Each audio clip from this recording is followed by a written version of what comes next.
Hey, it's Mark Stellingworth, and I'm here for another episode of Brigadoon Radio. We're here in lovely Sundance, Utah, and Brigadoon is the place where entrepreneurs and thought leaders gather to discuss emerging issues shaping commerce and culture.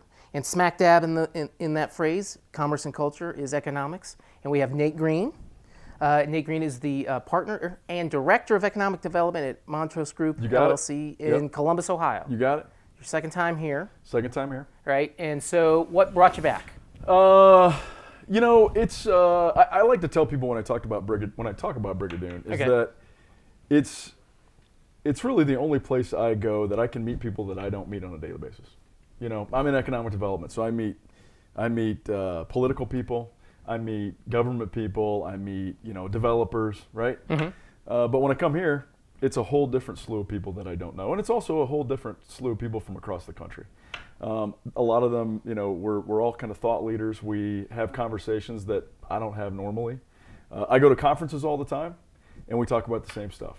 We come here, we talk about completely different things, and everybody's engaged. I think that's one of the biggest things. I totally agree with you on that. The engagement level is... And I'll tell you, Mark, one of the best moments for me is, and I actually had it today. I just thought of it. What was that?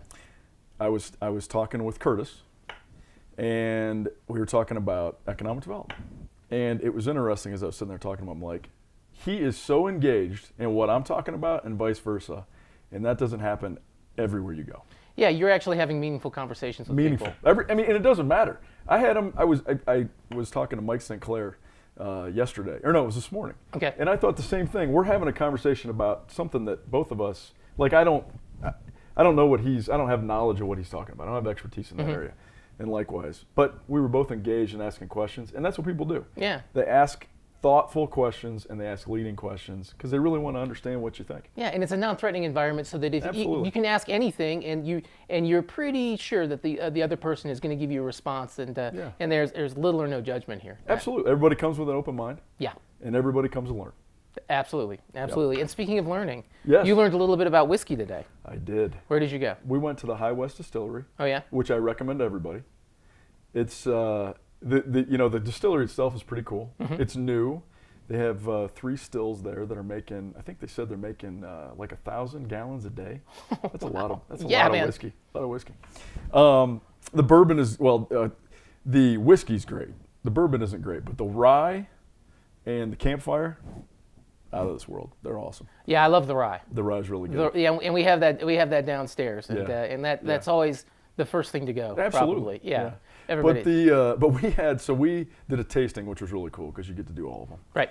And then they have, I think they must have this every Sunday. They have this Sunday brunch, and it was first rate.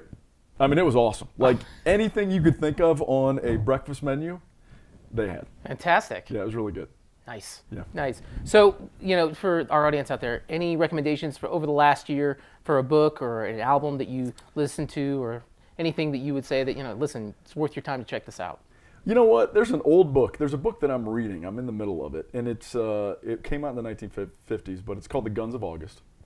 Have you read this? Yes. Have you read this book? That was the book that John F. Kennedy frequently referenced because of the Cuban Missile Crisis. Yeah.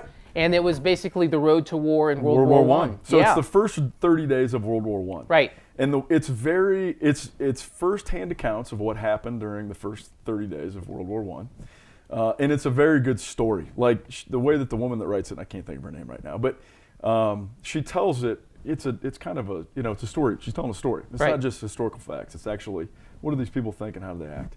And the reason that I think it's interesting, people don't think of it. I went to the World War I museum in Kansas City. Mm-hmm. Have you ever been there? No. Yeah. Well, I had never been to Kansas City. I went there with a client, and we'd had a little extra time, so we go to this place, right? And I'm like, World War I museum in Kansas City. It was awesome. I mean, it was amazing. Like you come out of there and you're like, okay, I understand it. I get it now why we went to war.